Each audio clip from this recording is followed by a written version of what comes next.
Assalamu-Alaikum. This is Lily. I'm back again with another video.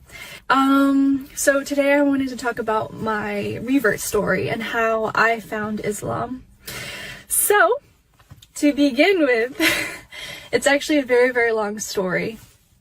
I first learned about Islam during a period of time in which, well, I mean, it's always been kind of controversial, Islam in America. But this was a time in which a lot of things were going on and a lot of hatred was coming out of the world towards Islam. And I really wanted to understand why people were so angry with Muslims and Islam itself. So from there, I decided to ask one of my friends. She's Moroccan and also Muslim, and she gave me my first Quran.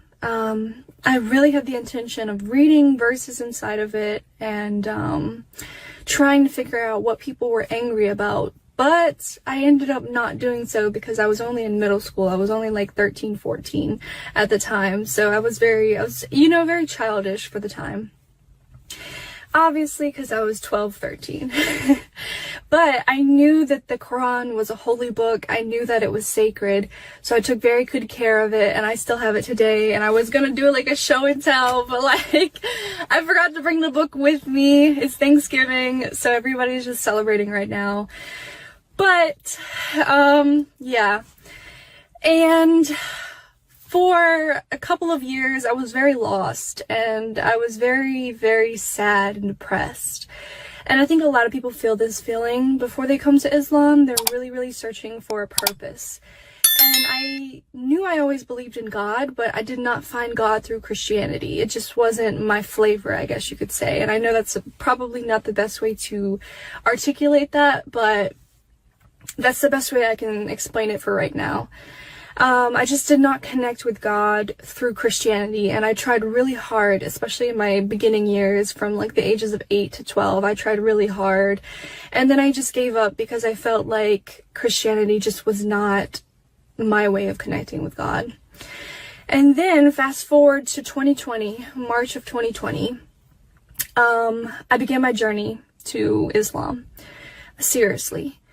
I began watching other influencers on YouTube. One name that sticks out to me right now is Omaya Zain. A lot of people know her. She's very, very well known on YouTube and TikTok. And I loved her videos. I was watching her hijab tutorial videos. I was really, really inspired by her modesty. And I really, really wanted to kind of reflect that type of modesty on myself. I thought it was just a beautiful concept. And the idea of getting closer to God by guarding our chastity was something beautiful, our adornments. And so, basically, I got to the point where I wanted to try out hijab. I wanted to see how I felt in it. So I went out a couple of times with hijab. I was not Muslim at the time. I had not taken my shahada, but I was just very interested in the modesty concept. And I began reading and researching Islam. I began reading hadiths. I began reading the surahs of the Quran, and I finally reached a point where I was like, I think this is it. I think this is how I can connect with God. And so I decided to take my shahada. I believe it was the beginning of April, so we were kind of going into Ramadan at that point. And it also was COVID, and so there was this huge lockdown, and there really wasn't a big Muslim community that I could connect with at the moment. But I tried my hardest after I took my shahada in the beginning of April. So that is how I became Muslim, and I've had a very, very long path. It's been a beautiful journey, 2 years in now, as I said in my last video. And yeah, I'm really happy, alhamdulillah, like that I've gotten to this point where I'm feeling confident in myself and in my religion and my relationship with God. I think that's the most important thing for any Muslim, is to just be happy and in true connection with God. And to be honest, I had a lot of struggles at the beginning of my journey in Islam. My family wasn't super accepting of it, and over time they softened their hearts and became accepting, and alhamdulillah, we're at this point.